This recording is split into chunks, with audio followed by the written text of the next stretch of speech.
Hello everyone and welcome to Usually Fixing and Tinkering. I'm Mr. Ink. Now today, track rod ends. This is something that I've wanted to tackle for quite a while. There were a couple of things that came out of that MOT pass. It might as well be written on toilet paper as far as its legitimacy is concerned. That tester obviously failed to spot a rotten rear arm. I will let him off for that because not even I spotted that, so fair enough. But also, track rod ends, the ball joint isn't very good on the driver's side. The passenger one is absolutely fine, and I did remove it earlier. And there's nothing wrong with this. It's still got some grease in there, but the dust cover's not perished. It's a bit cracked, but it actually feels less stiff, a little bit on the wall, a little bit more worn. I mean, it is 20 years old, and it has done almost 90,000 miles. So fair enough on that one. The driver's one though is completely and utterly perished. I'll get that off and I'll show you in a second because I'm pretty sure that there was a crack there from what I could see on my eyes. But the tester failed to spot that, and that is a fail. And there's a reason for that. The dust, the dust boot, I should say, it stops dirt and water getting in and grease getting out. And all that dirt and grit, it acts as sandpaper to the ball joint and socket, and it wears the ball joint away, and the ball joint starts knocking in its socket because there's a difference, there's a clearance between the two, an excessive clearance. And what I'm finding, especially when I'm coming into this driveway, we've got a bit of a ditch when we come into this driveway. Now I've changed these bottom arms, so we know it's not that ball joint there, but this bugger, I think is knocking. And also, my steering, I've always complained of stiff steering. I think it's the top mounts. This is all going to come out quite imminently from the date of this episode, but we're going to get rid of these track rod ends. Now, the rule of thumb is try and turn the track rod ends on the amount of turns you turned it off, and that's correct. You still do that method, even though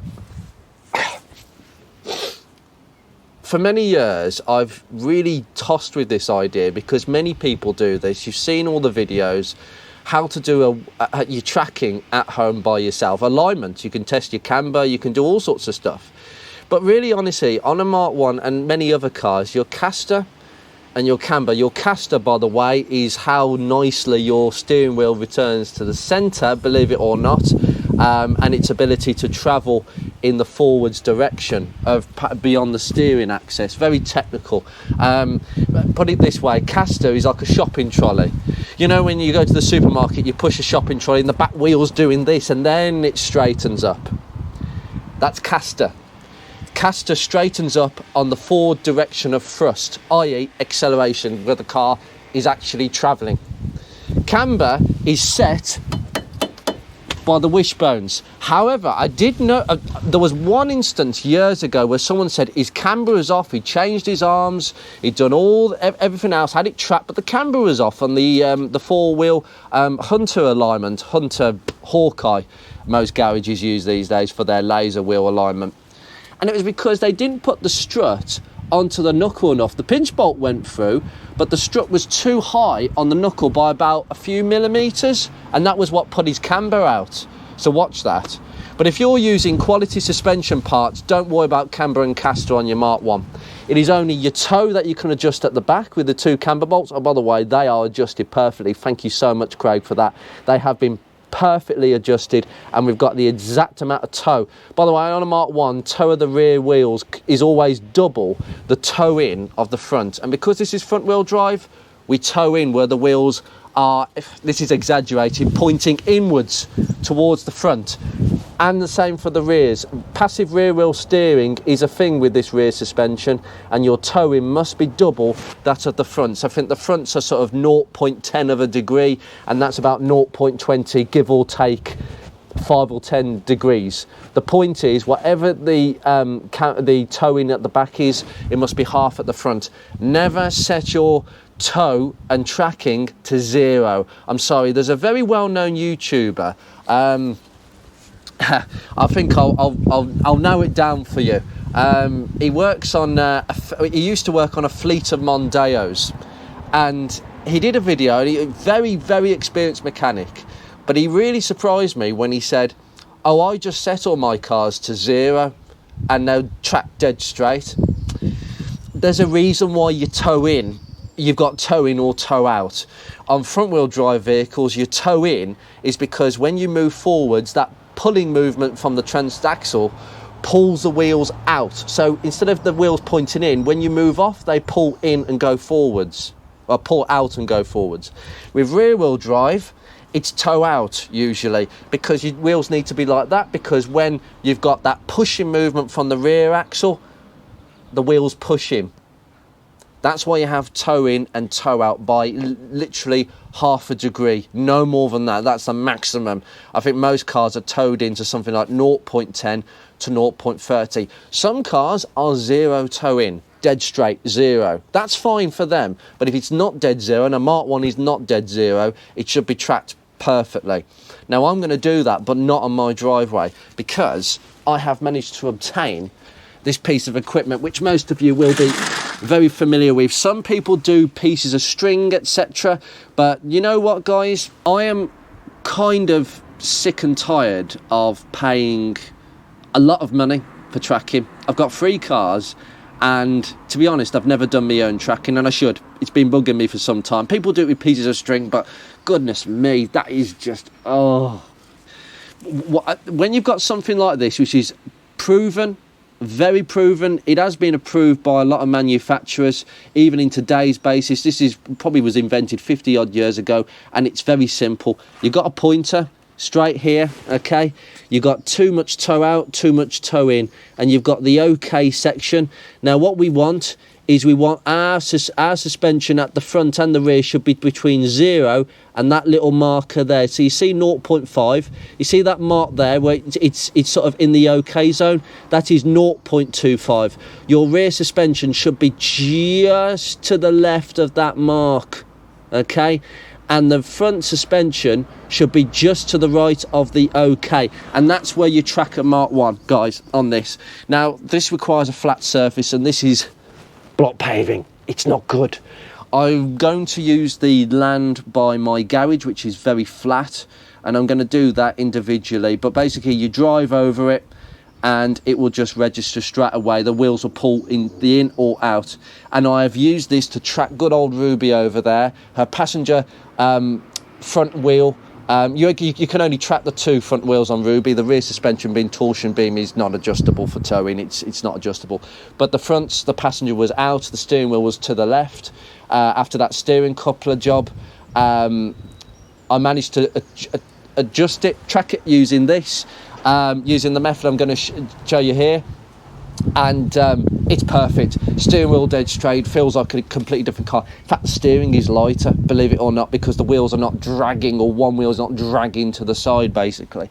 But honestly, 65, 70 quid for one of these, and I'm sorry, I am not paying. The going rate by me is, I'm going to have a bit of a moan, 40 to 80 pounds, 40 pounds for 2 wheels, 80 for 2, maybe 90. Some places charge 100.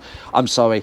This is beyond, for me, all I need them to do is track the car up. I don't need to know about my camber and caster, because this is a standard car. If you've messed with your car, if you've modded it, if you've lowered it, you've messed with your camber. That means you do need that looking at, and a 4-wheel Hunter, a complete alignment check. Whereas in my car, it's just the tracking. So, and then another plus point for those people who keep their cars absolutely standard, you don't need to go and have 4-wheel alignments unless you think there's something amiss and you've got old suspension components. But you know what? Let's get on with this. Now, the trick with taking this old bugger off, we need to get this lock nut unseized, and I'm afraid heat blowgun or heat induction tool is your friend.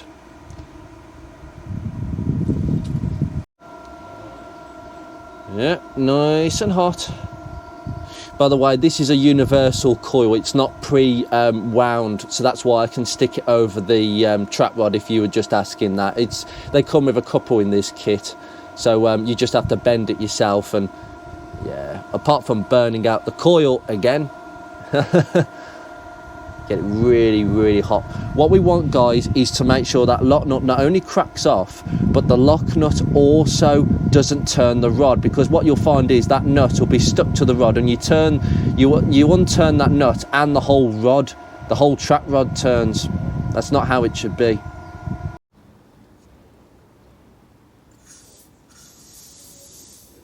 Woo. Excuse me. That's what happens when you put a bit of plus gas down. My plus gas can is leaking again. I'm getting a bit annoyed with these products at the moment. They don't make cans like they used to. Right, now, this is where you get your 22 mil. Remember, we're loosening that way, guys. Yeah. Make sure it's nicely on fully. And go for the smack. Oh, it's starting to rain, typical. Right, 15mm from the factory. You may have to use a ball joint splitter, but we'll see if it will whack it off without the nut getting stuck on the shaft. Yeah, it's come off. Brilliant. That's probably going to be stuck in the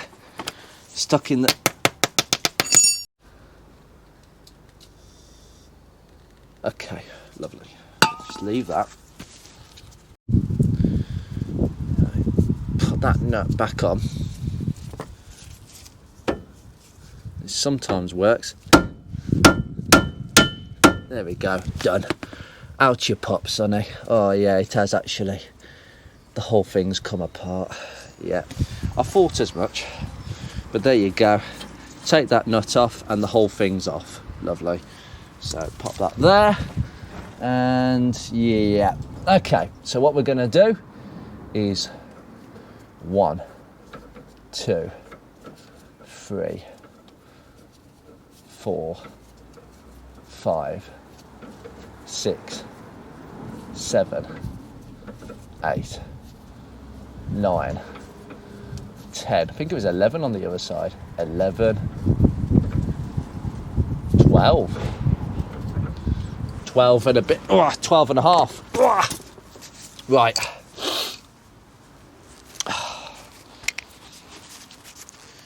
No, I was not wrong. I was not far wrong, because look, it's absolutely split. The whole thing's split. There's no grease in that whatsoever. And to be honest, I think that's absolutely shot. To be honest, that is completely shot. Right. So now we've got this scenario where we've got the. You can tell where the nut has actually been sitting on there. But now it's a simple case, and now I have put the Lemforder ones. It's lemon rain. I have put the Lemforder ones that were meant to go on 50 Shades. Well, they're going on this car basically. So I just take this nut off. Fantastic. 1, 2, 3,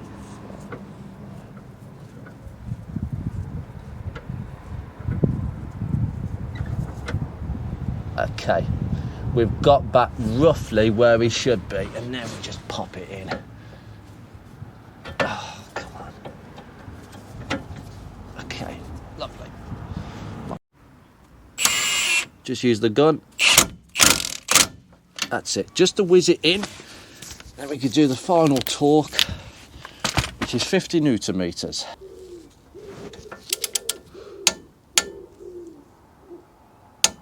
Yeah, just to make sure that's 50 Newton meters. Fantastic, lovely. Right, that's now secured on. Now this nut has gone a bit stiff again. I will just take off my heat induction tool. Come on. Just for safety. Excuse me. We do not need you no more, Sonny. Okay, once you've got that nut, see what I mean? It's just one piece and you bend it to shape. Very handy. If you want the parts number, by the way, I did show you when I was rebuilding the steering rack, because these were fitted to 50 Shades for 2 miles to that wheel alignment place. Another reason why I want to do my own tracking from now on.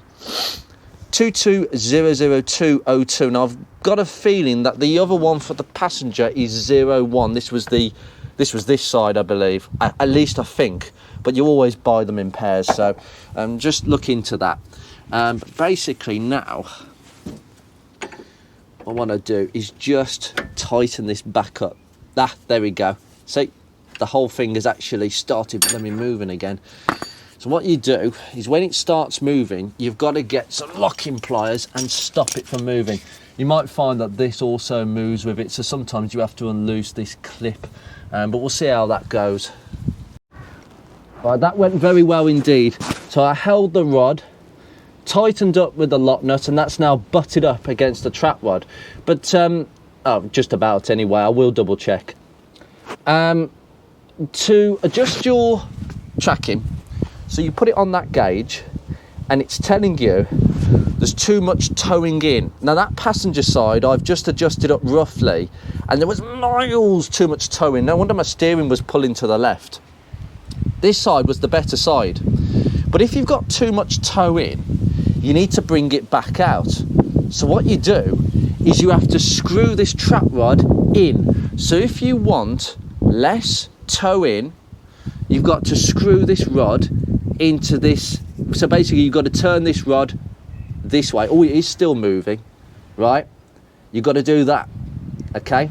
You've got to turn this rod completely into that trap rod, because what that will do, that will bring the wheel a little bit more out, so it's less tow in and it's more level, okay? If you've got too much tow out, which is bad on a Mark 1, should never be tow out, you need to bring it in. You need to pull basically the whole thing a bit more in. So you need to pull the trap rod in. So as the trap rod leaves the outer piece, the outer trap rod end, it's bringing the wheel more tow in. So you have to do that. So you have to turn it that way, okay, for less tow out, more tow in. If you need less tow in, excessive tow in you've got, and you want to bring it tow out, you have to turn it in. Once you understand that, it's bloody easy. But get that lock nut undone, and then you can pop the wheel back on, and all you need to do, drive over that. Oh, too much tow out. Easy.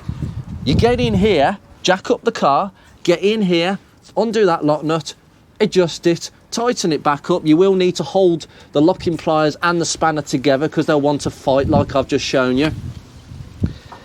Then settle the suspension, bounce it up and down, drive it backwards, drive it forwards again, recheck it again, see what happens, and keep doing that. Might take you several goes to do that, so, but honestly, get one of them gauges. Once you've got these lock nuts unseized, you're laughing, absolutely laughing. So go for it. Better heat. You are going to need heat. You can't do this with just WD-40. I'm sorry to those who you're going to need heat to get a blowtorch. Blowtorches can be risky in this area because of new ball joints and that. So yeah, something like this. Honestly, it's a godsend. 180 quid. It's a lot of money, but it saved me a lot of hassle. By doing this, I've just saved the cost of £40. So that tool's already paying for itself, and that. So anyway, you take care, guys. Another episode, and I'm hoping my knocking sound will go, and maybe my steering might feel a bit more direct. Certainly should. Take care, guys.